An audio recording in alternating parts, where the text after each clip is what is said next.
Hello everyone. स्वागत है आपका एक और न्यू लेक्चर में। आज हम बात करने वाले हैं कि एचटीएमएल टेबल को सेलेनियम की हेल्प से कैसे हैंडल कर सकते हैं।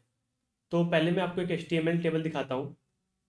तो जैसा कि आप मेरी स्क्रीन पर देख पा रहे होंगे, ये है एक एचटीएमएल वेब टेबल। ओके, तो आप ये देख सकते हो कोविड के केसेस दिए हुए हैं यहाँ पे, और बहुत सारे टैब्स भी दिए हैं। एक्टिव दिया है, रिकवर्ड दिया है, डेथ्स दिए हैं, ओके, केसेस दिए हैं, ओके, सिटी वाइज डेटा दिया है इन्होंने। तो ओके, सो इस टाइप की टेबल को हम सेलेनियम की हेल्प से कैसे हैंडल करेंगे, आज के लेक्चर में हम वही देखेंगे, वो भी आसान भाषा में। ओके, तो सबसे पहले मैं इसकी वेबसाइट खोलता हूँ। तो देखो, ये जो वेबसाइट है, आपको ये वाले यूआरएल पे जाना है, ndtv.com/coronavirus। ओके, जब आप यहाँ पे जाओगे आपको एक टेबल दिखेगी। ओके, ये देखो टेबल है बड़ी सी, बहुत सारे केसेस भी हैं। तो मैं इसको राइट क्लिक करूँगा। तो एक्चुअली क्या है, ये जो टेबल है ये एक फ्रेम के अंदर है। तो मैं आपको दिखाऊं अगर, तो मैं थोड़ा सा ऊपर जाऊंगा।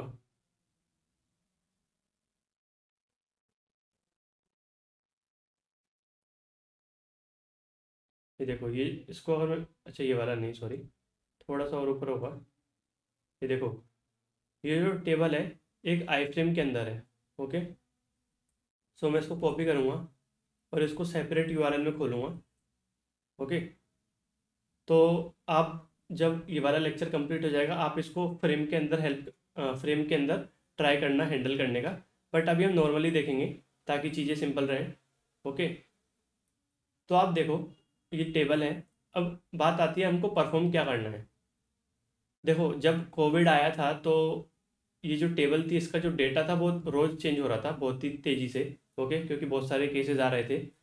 तो अब आपकी ये जिम्मेदारी है, एक टेस्टर की जिम्मेदारी है कि ये जो नंबर है, लेफ़्ट वाले की बात कर रहा हूँ मैं, राइट वाले की बात नहीं कर रहा हूँ। ये जो लेफ़्ट वाले नंबर हैं सारे, एक्टिव वाले रो के, इनका टोटल काउंट कितना होना चाहिए, इतना होना चाहिए। राइट, राइट वाले नंबर की बात नहीं कर रहा हूँ मैं, लेफ़्ट वाले नंबर की बात कर रहा हूँ।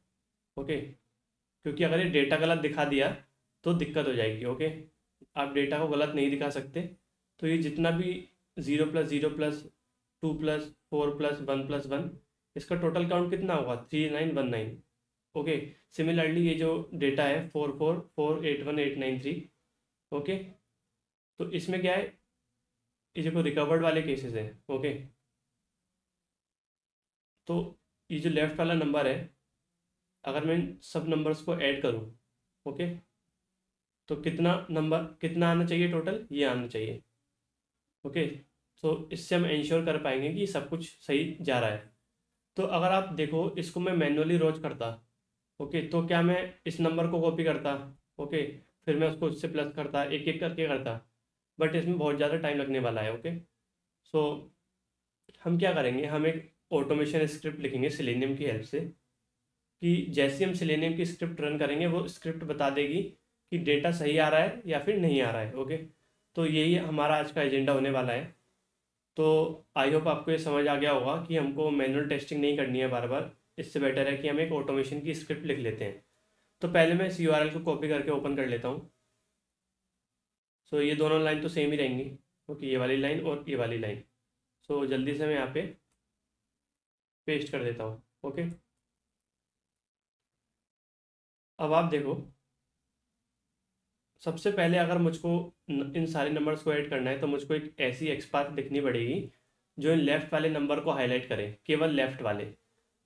राइट वालों से मतलब नहीं। अगर आपको राइट वालों के लिए करना है तो कितना नंबर होने चाहिए, टोटल 83। ओके, बट अभी हम पहले लेफ़्ट वाले के लिए देखते हैं। सो राइट क्लिक करा मैंने, इंस्पेक्ट किया, और एक छोटी सी एक्सपाथ लिखने का ट्राई करते हैं हम। तो देखो, मैं यहाँ से ट्राई कर सकता हूँ, क्योंकि क्योंकि इस हाईलाइटेड पोर्शन के अंदर पूरा का पूरा टेबल है। ओके, सो मैं यहाँ से स्टार्ट करूँगा एक्सपाथ लिखना। आप CSS भी लिख सकते हो, कोई भी इशू नहीं है, बट मैं एक्सपाथ लिखता हूँ। So T body. ओके, अब आप देखो, इसको मैं, देखो, जो पहली रो है इसके अंदर है, दूसरी इसके अंदर है, तीसरी, चौथी, पांचवी, ऐसे।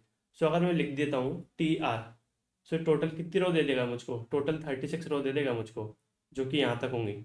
सो मैं एक बार एंटर मार के दिखाता हूँ आपको। तो देखो, सारी की सारी रो क्या हो गई हैं, हाईलाइट हो गई हैं। बट क्या मुझको पूरी रो की डेटा चाहिए? नहीं, मुझे तो पहले पहला जो कॉलम है एक्टिव वाला उसका डेटा चाहिए। सो अब मैं इसके अंदर जाता हूँ। देखो ये पहले वाला कॉलम, ये दूसरे वाला। सो अब मैं क्या लिखूँगा? पहले टी डी के अंदर तो मुझको जाना नहीं है, मुझको तो इसके अंदर जाना है। सो मैं लिखूँगा slash t d o 2। Okay, तो अब आप देखो, मैं दोबारा एंटर मारता हूँ, 1 2 3 4, टोटल कितनी रोज आ गई? 36। तो मतलब हम एकदम करेक्ट एक्सपाथ लिख पा रहे हैं, बट अभी भी हमारा जो एक्चुअल डेटा है वो इसके अंदर ही है। तो देखते हैं कहाँ पे है। ये देखो, अगर मैं यहाँ तक लिखूँ slash t D of 2 slash P, तो देखो इसके अंदर पी वाले जो टैग है, पी को क्या बोलेंगे? Tag name. ये एट्रीब्यूट और एट्रीब्यूट की वैल्यू है मिड रैप, इसके अंदर ये वाला नंबर है। ओके, तो मैंने यहाँ तक एक्सपाथ लिख मारी। ओके, तो आप देखो लेफ्ट वाले सारे नंबर क्या हो गए? हाईलाइट हो गए।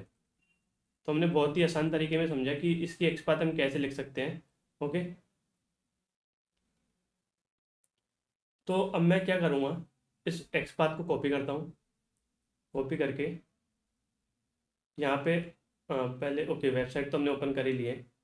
सो मैं क्या लिखूँगा कि driver dot find elements, second वाला मैं यूज़ करूँगा क्योंकि मुझको सारे का सारा डेटा चाहिए, मोर देन वन एलिमेंट। और हमारी जो एक्सपाथ है वो भी मोर देन वन एलिमेंट हमको दे रही है। सो फाइंड एलिमेंट्स वाला यूज़ करना है, ना कि फाइंड एलिमेंट। ओके, किससे फाइंड करना है? By dot xpath. ये रही मेरी एक्सपाथ।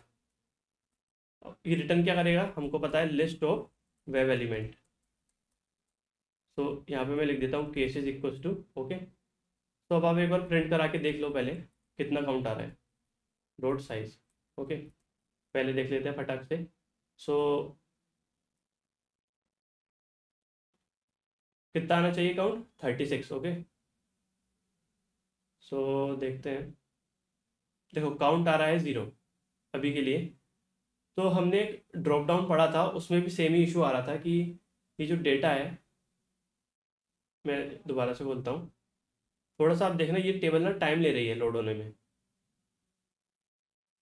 तो अपन क्या करेंगे, जैसे फॉर एग्जांपल मैं दोबारा रिफ्रेश करता हूँ। अगर मैं इसके लिए चेक करूँ, या फिर मैं सिंपल वाले के लिए लेता हूँ। अगर मैं टेक्स्ट से डेटा करूँ, double slash star text equals to active, तो लगता है स्पेलिंग गलत हो गई है, एक बार मैं चेक कर लेता हूँ। स्मॉल में है। ओके, सो 1 और 2। सो दोबारा रिफ्रेश करो।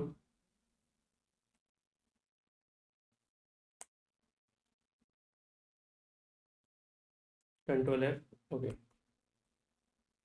सो अगर मैं सेकंड वाले की बात करता हूँ, मैं पहले ये वैलिडेट कराऊंगा कि ये जो एक्टिव वाला है प्रॉपर्ली हमको दिख रहा है, मतलब कुछ मिली सेकेंड्स का टाइम लगा रहा है ये, है ना। तो इसकी वजह से क्या हो रहा है कि वो पहले ही लाइन चल जा रही है, बट हमको डेटा ज़ीरो दिख रहा है। हमने एक याहू ड्रॉप डाउन देखा था इससे पहले, सेम इशू वहाँ पे आया था हमको। तो वहाँ पे हमने एक्सप्लिसिट वेट का यूज़ करा था। अगर आपने वो याहू ड्रॉप डाउन वाली वीडियो नहीं देखी है, डायनेमिक ड्रॉप डाउन की, तो आप इस वीडियो का डिस्क्रिप्शन को चेक कर सकते हो। ओके, तो दोबारा एक बार रिफ्रेश करके देखो। ओके, देखो कुछ मतलब ये थोड़ा सा टाइम ले रहा है। तो मैं क्या करूँगा, इसको मैं हटा देता हूँ, या फिर एक बार ना पहले थ्रेड डॉट स्लीप लगा के देख लेते हैं कि वाकई में ये इशू है या फिर और कोई इशू है। तो 2000 सेकेंड्स का 2 सेकेंड्स का मैंने वेट लगाया, 2000 मतलब 2000 millisecond, which is equal to 2 second. तो देखो अभी थोड़ा वेट करेगा। ओके, अभी भी सेम इशू आ रहा है। क्यों आ रहा है? क्योंकि मैंने इसको यहाँ लगा दिया है। ओके, इससे मुझे पहले लगाना था। पहले वेबसाइट लॉन्च होगी, फिर 2 सेकेंड वेट करेगा, फिर ये वाली लाइन कॉल होगी। तो काउंट तो मेरे ख्याल से एक्यूरेट आना चाहिए इस बार। देखो 36 आ गया, राइट। सो मैं क्या करूँगा, इसको मैं हटाता हूँ। देखो एक बार रिफ्रेश करते हैं, कुछ कुछ टाइम ले रहा है, राइट। सो एक चीज़ और देखते हैं, इसको मैं डॉग टू बॉटम करता हूँ।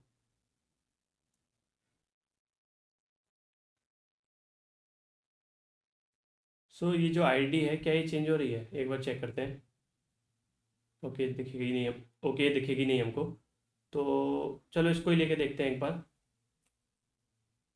सो यहाँ पे मैं वेट लगाऊंगा, web driver wait, explicit wait हम लगाते हैं। ओके सो क्योंकि मुझको विजिबिलिटी चेक करनी है, वेब ड्राइवर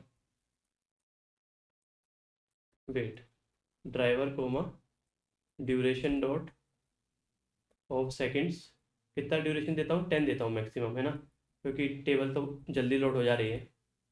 तो अब मैं क्या करूँगा, इस लाइन से पहले मैं बोलूँगा कि वेट करो, मैं लिखूँगा wait dot until expected conditions, expected conditions dot presence of elem, और आप बोल सकते हो visibility, visibility of element. So मैं कौन से वाला यूज़ करूँगा, ये वाला यूज़ करते हैं। ओके बाई बाई लोकेटर इसको चाहिए, बाई क्लास का एक लोकेटर वेरिएबल चाहिए। तो मैं बोलूँगा कि बाई एक्टिव जो टैब था हमारा equals two by dot locator, by dot XPath, क्योंकि एक्सपाथ से हम यूज़ कर रहे हैं। सो ओके ये वाली एक्सपाथ नहीं है, गलत हो गया, इसको मैं क्लोज कर देता हूँ, इसको भी मैं क्लोज कर देता हूँ, और इसको भी मैं क्लोज कर देता हूँ। हमने एक एक्सपाथ लिखी थी, कंट्रोल है, ओके ये वाली हमने एक्सपाथ लिखी थी। ओके तो मैं कहूँगा कि कोड में मैं ये लिखूँगा कि जब तक ये विजिबल ना हो तब तक आगे मत बढ़ना। तो पहले हम इसको वेरिएबल में कैप्चर करा लेते हैं। देखो हमने वेरिएबल में कैप्चर करा करा लिया। मैं ऐसे बाई क्लास का यूज़ क्यों कर रहा हूँ, क्योंकि ये आप देखोगे ये जो मेथड है, ओके इसको क्या चाहिए, एक बाई क्लास का लोकेटर, बाई क्लास का वेरिएबल चाहिए। ओके बाई एक क्लास होती है। ओके तो इससे होगा ये कि ये जो है ना ये वाली लाइन अभी HTML डोम के अंदर सर्च नहीं करेगी। ओके अगर मैं लिख दूंगा ड्राइवर डॉट फाइंड एलिमेंट, तो वो जो हमारा वेब पेज है उसके अंदर वो सर्च होगा। बट इसमें क्या होगा, सिंपली ये वेरिएबल के अंदर स्टोर कर लेगा, और ये जो लाइन है इधर ये चेक हो जाएगा कि वाकई में ये वाला एक्टिव टैब प्रेजेंट है या नहीं। ओके सो बाई लोकेटर मैं यूज़ कर रहा हूँ और मैंने यहाँ पे पेस्ट कर दिया। तब क्या हुआ, एक एरर आ रही है, न्यू न्यू दो बार हो गया। Okay remove it. ये जो लाइन क्या करेगी, वेट करती रहेगी जब तक ये एक्टिव वाला टैब विजिबल नहीं हो जाता, ये जो एक्सपाथ है विजिबल नहीं हो जाती। ओके फिर उसके बाद दूसरी वाली लाइन चलेगी। सो एक बार देखते हैं क्या आउटपुट आता है।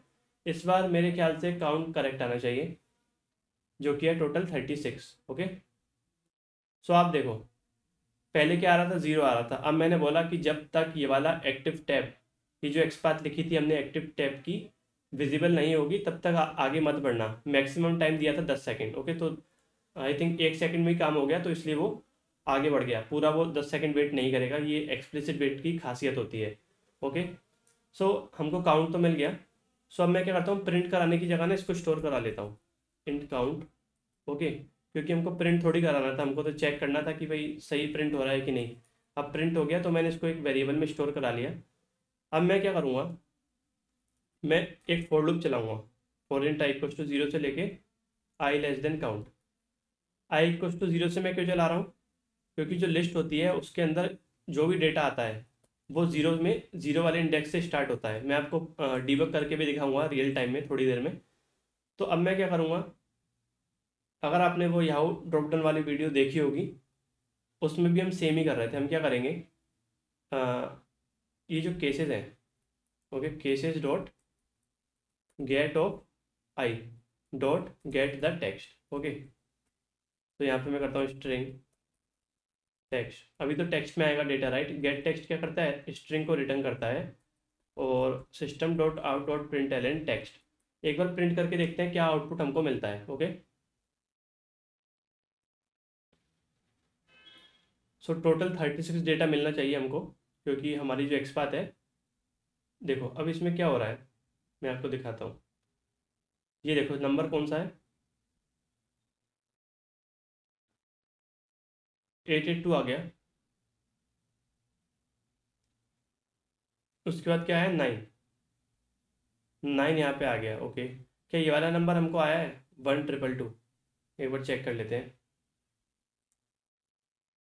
ये देखो 1,222 नंबर भी आ गया। ओके बट उसके आगे आप देखो 41 भी आ रहा है, ये वाला नंबर भी आ रहा है, बट हमको तो केवल ये वाला लेफ्ट वाला नंबर चाहिए था। ओके, तो ऐसा क्यों हो रहा है, मैं आपको डीबग करके दिखाता हूँ, आपको समझ आ जाएगा। Debug as Java application. Okay, okay, break point लगाना भूल गए हम। सो ब्रेक पॉइंट हमने लगा दिया है। सो देखो, इसके अंदर मैंने बताया था लिस्ट के अंदर ज़ीरो वाले इंडेक्स से काउंटिंग स्टार्ट होती है, इसीलिए मैंने यहाँ पे ज़ीरो लिया है। ओके, सो अब मैं क्या करूँगा, काउंट कर लूँगा। काउंट तो करेक्ट आ ही जाएगा, आई लेस देन 36। ओके, सो आई की इनिशियल वैल्यू कितनी है, ज़ीरो।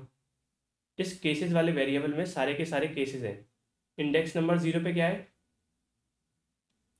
इंडेक्स नंबर ज़ीरो पे क्या है, पहला वाला एलिमेंट। ओके, सो केसेस में से मुझको कौन सा चाहिए, get me the element at index number zero. Okay, इसमें से कौन सा वाला चाहिए, ज़ीरो वाला, तो ये मैंने बोल दिया। जब मुझको ये वाला एलिमेंट मिल जाएगा, इसका जो टाइप है वो रिमोट वेब एलिमेंट है। ओके, बट मुझको क्या चाहिए, एक्चुअल टेक्स्ट। सो गेट टेक्स्ट मेथड क्या देगा, मुझको एक्चुअल टेक्स्ट देगा। सो देखते हैं क्या टेक्स्ट इसके अंदर आ रहा है। आप ध्यान से देखो, 1,222 और 41, 1,222 और 41 आ रहा है। ओके, यहाँ पे आप देखो 1,222 स्लैश एन क्या होता है, लाइन चेंज करने के लिए होता है 41। बट आप बोलोगे कि यार मैंने तो एक्स पाथ ऐसी लिखी थी, एक बार दिखाता हूँ मैं आपको हमने क्या एक्स पाथ लिखी थी। मैं दोबारा से टेबल ओपन करता हूँ,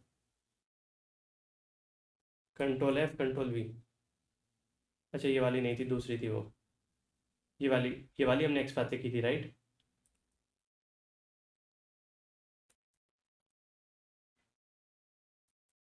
ठीक है, आप देखो इसमें तो यार पहले ही नंबर सेलेक्ट हो रहा है, राइट, आप देख सकते हो 41 पे वो जा भी नहीं रहा, केवल लेफ्ट वाले नंबर पे सेलेक्ट हो रहा है। बट हुआ क्या, मैं आपको थोड़ा सा जूम इन करके दिखाता हूँ, थोड़ा सा इसको एक्सपेंड करते हैं। देखो, यहाँ तक मैंने एक्सपाथ लिखी है, स्लैश पी तक है ना, यहाँ पे भी आप देखोगे यहाँ तक मैंने लिखी है। तो जैसे ही मैंने इस लाइन पे गेट टेक्स्ट अप्लाई किया, ध्यान से सुनना, जैसे ही मैंने इस लाइन पर, इस एक्सपाथ पे गेट टेक्स्ट अप्लाई करा, तो गेट टेक्स्ट यहाँ से देखेगा इस लाइन के अंदर, येलो वाली लाइन के अंदर, कि कितने वाले एलिमेंट्स हैं जिनका हम मुझको टेक्स्ट फैच करना है।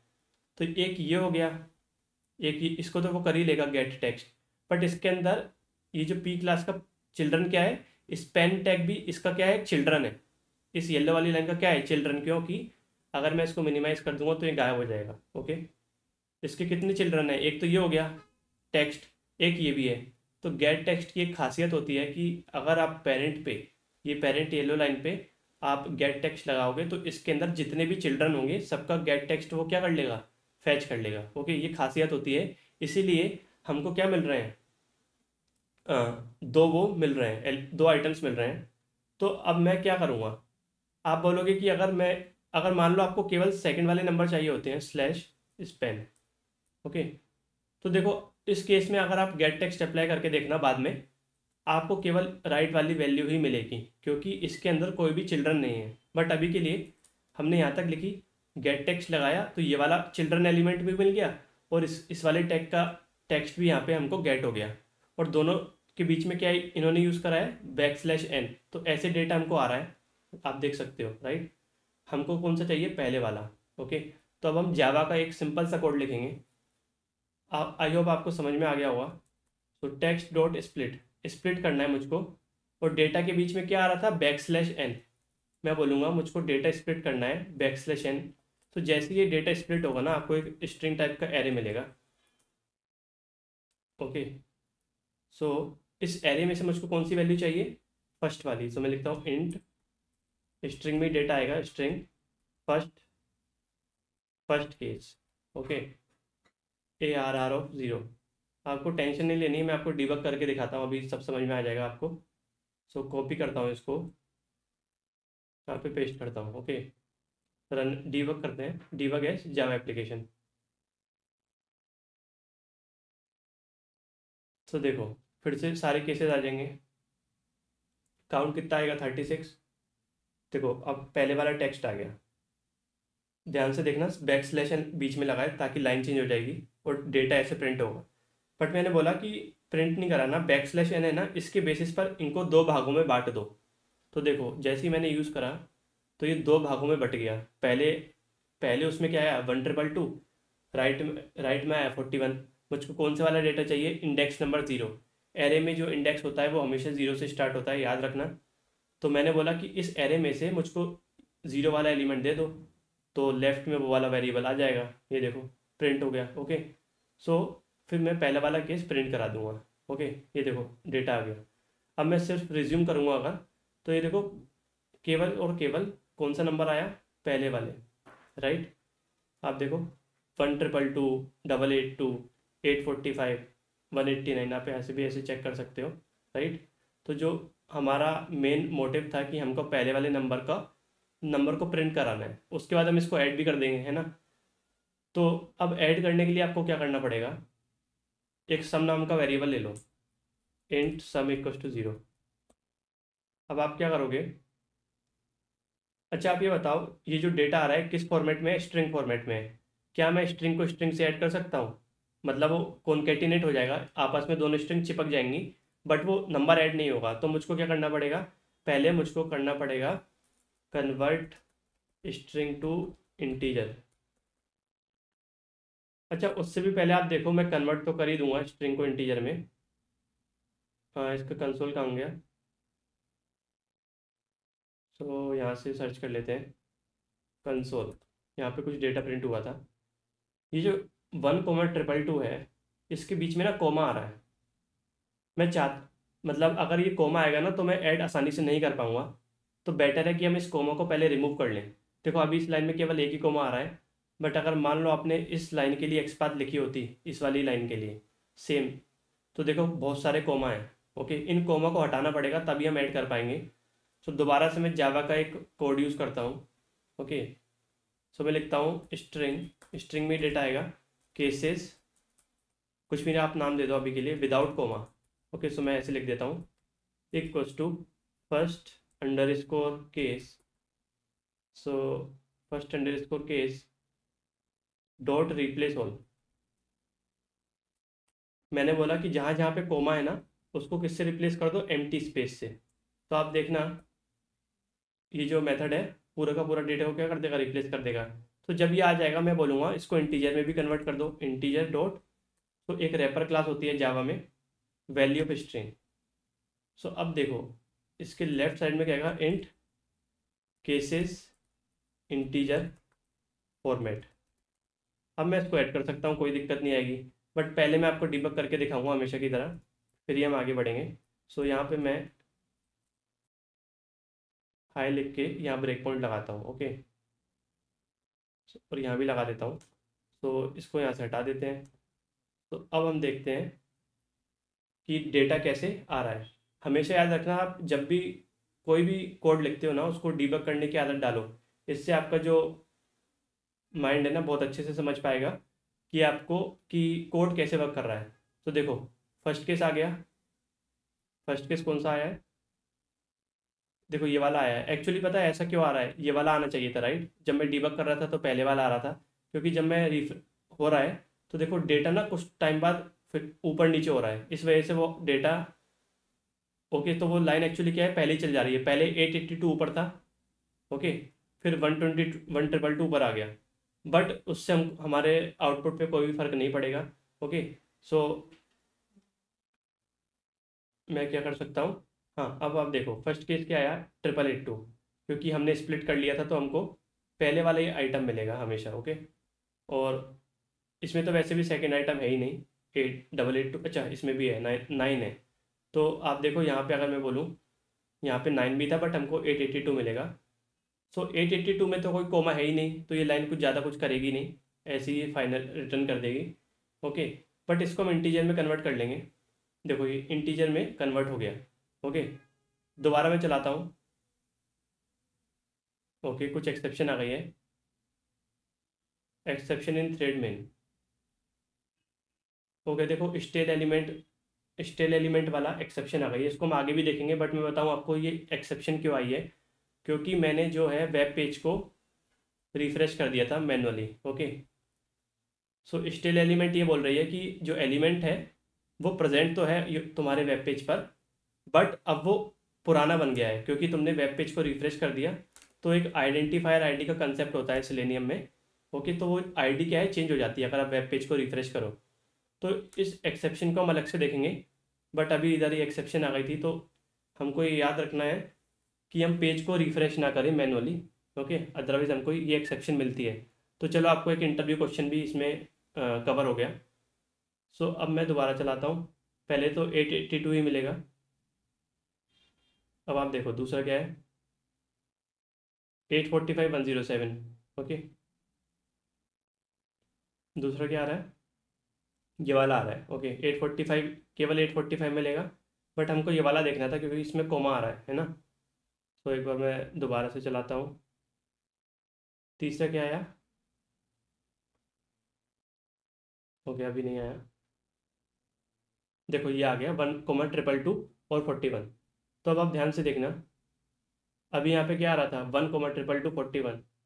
यहाँ से मैं बोल रहा हूँ कि इस स्ट्रिंग वैल्यू में से जहाँ जहाँ भी आपको कोमा दिखे उसको रिप्लेस कर दो एम्प्टी स्पेस से। ओके, सो कोमा क्या है, हट जाएगा। देखो कोमा हट गया होगा। ओके, अब हम इसको इंटीजर में कन्वर्ट करेंगे, क्योंकि अभी स्ट्रिंग वैल्यू है ये, आप यहाँ पे देखो। अब इसको इंटीजर में कन्वर्ट करेंगे रैपर क्लास की सहायता से, जावा की। और इसको हम ऐड कर सकते हैं बाद में। ओके, तो लाइक वाइज ये सारे के सारे क्या करेगा, डेटा फैच करता रहेगा। ओके, आप चाहो तो इसको प्रिंट भी करा सकते हो, बट मैंने प्रिंट नहीं कराया, क्योंकि मुझको प्रिंट नहीं कराना है, मुझको तो प्लस कराना है सारे नंबर को। ओके, सो अभी के लिए मैं इसको कमेंट कर देता हूँ, प्रिंट थोड़ी कराना है हमको, मुझको ऐड करना है। तो हमने एक वेरिएबल बनाया सम नाम का। सिंपली आपको लिखना है sum equals to sum plus cases integer format. Okay, क्योंकि इंटीजर फॉर्मेट ही प्लस हो पाएगा। तो यहाँ पे लिख दो, जब ये फॉर लूप कंप्लीट होगा सिंपली मैं यहाँ पे क्या करा दूंगा, SUM। Okay, total count.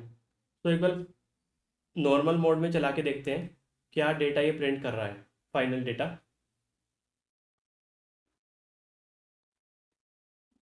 सो कितना काउंट आना चाहिए एक्टिव वाले केस, 3919। देखते हैं, ये देखो सेम काउंट यहाँ पे मिल गया। आई होप आपको ये चीज़ें समझ में आ रही होंगी कि हमने कैसे किया। सिमिलरली मैं एक चीज़ और चेक करूँगा, अगर मैं यहाँ पे एक्सपाथ डिफरेंट दे देता हूँ। सपोज मैंने बोला कि यार मुझको ना फर्स्ट रो का डेटा नहीं चाहिए, मुझको तो अब सेकंड वाले रो का डेटा चाहिए। सेकंड वाले रो का कितना है, 44481,893। Control F control B। तो इसको थोड़ा सा बड़ा करते हैं। तो TD ऑफ, अगर मैं यहाँ पे अभी P करता हूँ तो मुझको ये वाला मिल रहा है। अगर मैं यहाँ पे 3 करता हूँ, ओके, तो मुझको मैं यहाँ आ जाऊँगा। अगर मैं 4 करता हूँ तो यहाँ पे आ जाऊँगा, है ना। बट अभी मैं 3 करता हूँ, यहाँ पे मैं लिखता हूँ /P। ओके, तो मुझको अब लेफ्ट वाला मिल जाएगा। तो क्या केवल एक्सपाथ चेंज करने से मेरा कोड एक्यूरेट वर्क करेगा? आपको हमेशा याद रखना है, आपको कोड ऐसा लिखना है जैसे मैंने इसमें बताया कि एक्सपाथ कुछ भी दो, यहाँ चेंज ना करना पड़े। ओके, एक बार ट्राई कर लेते हैं, रन एज जावा एप्लीकेशन। तो टोटल हमारा काउंट ये आना चाहिए स्क्रीन पर, 44481,893। आप ध्यान से देखो, सेम डेटा इसने प्रिंट करा है, 44481,893। कोमा की बात नहीं कर रहा हूँ मैं, एक्चुअल नंबर की बात कर रहा हूँ। ओके, तो इससे हम ये श्योर हो गए। आप देखो इसने with in A second, with in few seconds पूरा का पूरा डेटा क्या कर दिया, ऐड कर दिया। अगर मैं इस नंबर को मैनुअली ऐड करता 1 बाय 1 तो ये बहुत ही ज़्यादा हेक्टिक हो जाता मेरे लिए, और वो भी मुझको रोज़ करना पड़ता। कोविड के टाइम पे रोज़ इसकी वैल्यू चेंज हो रही थी। सिमिलरली आप इसके लिए भी लिख सकते हो, आप इसके लिए भी लिख सकते हो। ओके, सो इसके बाद आप क्या कर सकते हो, जैसे स्क्रिप्ट है, आप जैसे टेस्ट एनजी अगर आप यूज़ कर रहे हो तो टेस्ट एनजी हम बाद में देखेंगे, बट मैं अभी के लिए बता रहा हूँ कि आप क्या कर सकते हो, एक एसर्शन लगा सकते हो। एसर्शन लगा सकते हो दैट दिस वैल्यू। ओके, आप इस टाइप से लिख सकते हो, assert dot assert. Okay, equals, so ये टेस्ट एनजी में काम आता है। सम, सम किसके इक्वल होना चाहिए, इसके इक्वल होना चाहिए। ओके, ओके, सो दोनों क्या है, इंटीजर है। ओके, सो इस टाइप से आप लिख सकते हो। तो क्या होगा, अभी तो मैं क्या कर रहा हूँ, देखो इंपोर्ट के लिए शायद बोले, सो ये दूसरे किसी दूसरी पैकेज का आ रहा है, बट हमको क्या करेंगे, हम टेस्ट एनजी यूज़ करेंगे फ्यूचर में। तो अगर हम ये लाइन लिखेंगे, ओके, तो चलो मैं आपको यूज़ करके दिखा भी देता हूँ। ओके, सो आपको first of all TestNG की डिपेंडेंसी चाहिए होगी, तभी आप इसको यूज़ कर पाओगे। ठीक है, तो क्या करेंगे, मेवन डिपेंडेंसी पे जाएंगे, टेस्ट एनजी का डेटा फैच करेंगे, sorry not data, dependency. Okay, क्योंकि हमको टेस्ट एनजी की सारी फाइल चाहिए, तभी हम एसर्शन यूज़ कर पाएंगे टेस्ट एनजी का। सो यहाँ पे आप पेस्ट कर सकते हो, पेस्ट कर दिया मैंने। अब यहाँ पे चलते हैं। ओके, सो एसर्शन क्या होते हैं, वैलिडेशन होते हैं, कि हम भाई कोई वैलिडेशन परफॉर्म कर रहे हैं। क्योंकि हमको ऐसा तो है नहीं बार बार मैं स्क्रीन पे देखूंगा कि चलो काउंट सही है।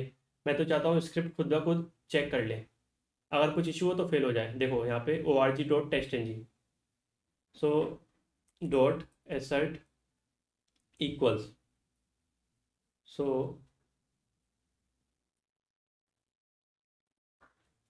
आई थिंक इंटीजर, ओके दिया है ये वाला।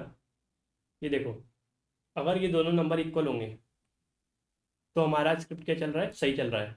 ओके, देखते हैं इक्वल होते हैं क्या। तो हमने एसर्शन लगाना भी देख लिया, छोटी सी चीज़ है। ओके, एसर्शन क्या होते हैं, वैलिडेशन होते हैं कि हमारी स्क्रिप्ट सही वर्क कर रही है या नहीं। तो देखो मुझको मेरी स्क्रिप्ट क्या हो गई, पास हो गई, आपको कोई भी एरर नहीं दिखेगा।